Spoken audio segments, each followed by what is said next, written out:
नमस्कार मित्रों, मैं हूं डॉक्टर सुखीराम रावत और आप देख रहे हैं हमारे चैनल का वीडियो भाग 67। इसका टॉपिक है विदेशों में प्राचीन जाट अवशेष।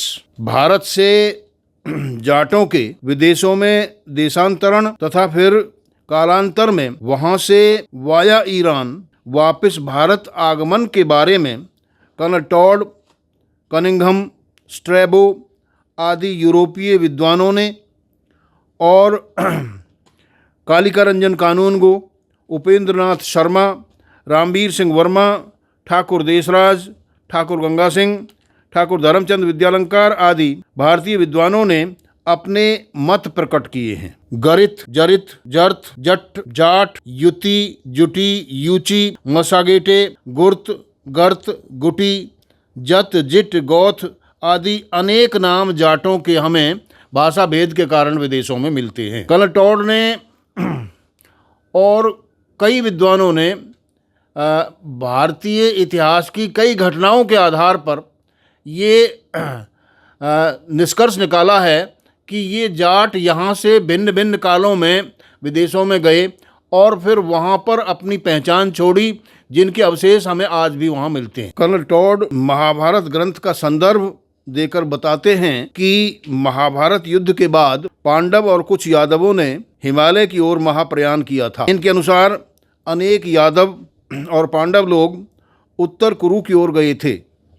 कुछ पंजाब में रह गए। पंजाब में रहने वाले यादवों के नाम से वह स्थान यदुकिडांग कहलाया। कुछ कश्मीर और दर्दिस्तान यानी अभिसार में रह गए और कुछ साइबेरिया तक पहुंच गए और वहाँ यदुओं ने यानी यदु लोगों ने वज्रपुर नगर बसाया। यही लोग चीनी भाषा में कुषाण और यूची कहलाए। ये यूची ही भाषांतर से जाट कहलाए। पुराणों का हवाला देकर कुछ विद्वान मानते हैं कि मनु के 9 पुत्रों में नरश्यंत के पुत्र शक कहलाए, जो ब्राह्मण शास्त्रकारों के जटिल धार्मिक कर्मकांडों को नहीं मानते थे। अतः ऋषि वशिष्ठ के कहने पर रघुवंशी राजा सगर ने उन्हें परास्त करके भारत से निष्कासित कर दिया। ये मध्य एशिया में चले गए। वहाँ जिस स्थान पर ये बसे उसे इनके नाम पर शक स्थान कहा गया, जहाँ आज कजाकिस्तान है। राहुल सांकृत्यायन के अनुसार शक शब्द कजाक में बदल गया और फिर शकिस्तान का कजाकिस्तान हो गया। शक लोगों को कर्नल टॉड ने जाट माना है। ये शक लोग बाद में मध्य एशिया से शकसुनु के रूप में, शकसुनु का मतलब शकपुत्रों के रूप में, जर्मनी आदि यूरोपीय देशों में पहुँचे और सैक्सन कहलाए। जर्मनी से ये शक जाट सैक्सनों के रूप में एंगल और जूट कबीलों के साथ पश्चिमी यूरोप पहुंचे और वहां एंगल कबीलों के नाम पर इन्होंने एंगललैंड बसाया, जो बाद में बिगड़कर इंग्लैंड हो गया। केल्ट कबीले के लोग भी इनके साथ गए और इंग्लैंड में बस गए। केल्ट लोग अपने आप को जाट बताते हैं और आयरलैंड के लोग अपने आप को आर्य बताते हैं, यानी आर्यों के वंशज बताते हैं। और जाट भी क्योंकि शुद्ध आर्य हैं, इसलिए प्रकारांतर से आयरलैंड के लोग भी जाटी हैं। मोर यानी मौर्य जाट भी वहाँ पहुँचे, जिन्हें वहाँ मूर कहा गया। इनकी बंजर और दलदली भूमि वहाँ मूरलैंड कहलाई। ये मूर लोग स्पेन में भी मिलते हैं। सत्यकेतु विद्यालंकार के अनुसार शकों के नाम पर आर्कटिक महासागर के तटीय क्षेत्र में रूस का एक गणराज्य है, जिसे शक गणराज्य कहा गया और स्थानीय भाषा में इस शक गणराज्य को यकूतिया गणराज्य कहा गया। कर्नल टॉड के अनुसार स्कैंडिनेविया में ईसा से 500 वर्ष पूर्व जाट लोगों ने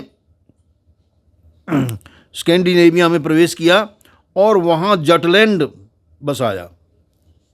इन जाटों के नेता का नाम कर्नल टॉड के अनुसार ओडिन था, जिसे बुद्ध कहा गया। संभवतः यह कोई बुद्ध का अनुयायी जाट होगा। स्कंदनाव के जाटों को असीगढ़ से गया हुआ बताया गया है, यानी जो स्कंदनाव में जाट बसे वो अपने आप को असीगढ़ से गया हुआ बताया है उन्होंने।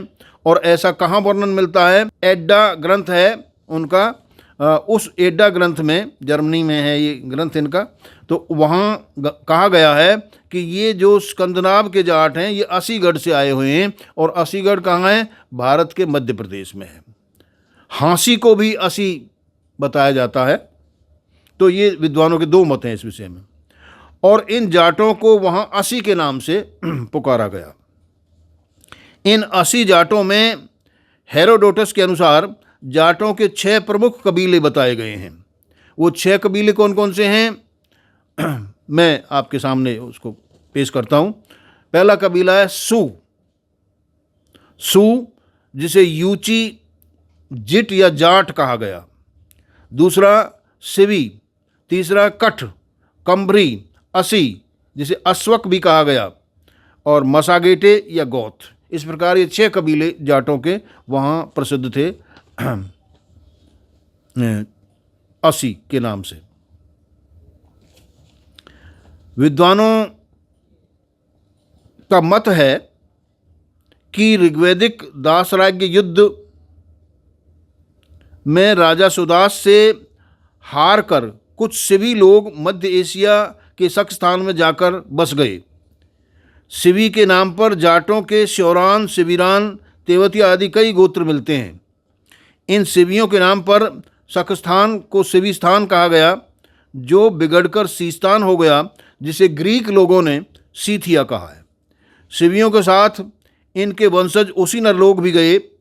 प्रसिद्ध विद्वान वासुदेव शरण अग्रवाल ने आचार्य पाणिनि की अष्टाध्यायी का संदर्भ देकर बताया है कि उसी नरलोक नगरवाची कंथ यानी कंथा शब्द को कंद बोलते थे, और सोगधी भाषा के प्रभाव के कारण कंथ को कंद बोला गया। इन सिवी और उसीनर लोगों ने मध्य एशिया में कंद शब्द से अंत होने वाले बहुत से नगर आबाद किए, जैसे यारकंद, समरकंद, ताशकंद, चिमकंद, पायकंद आदि। ग्रीस यानी यूनान में मोरिया द्वीप के निकट जूटी द्वीप के निवासी जाट बताए जाते हैं।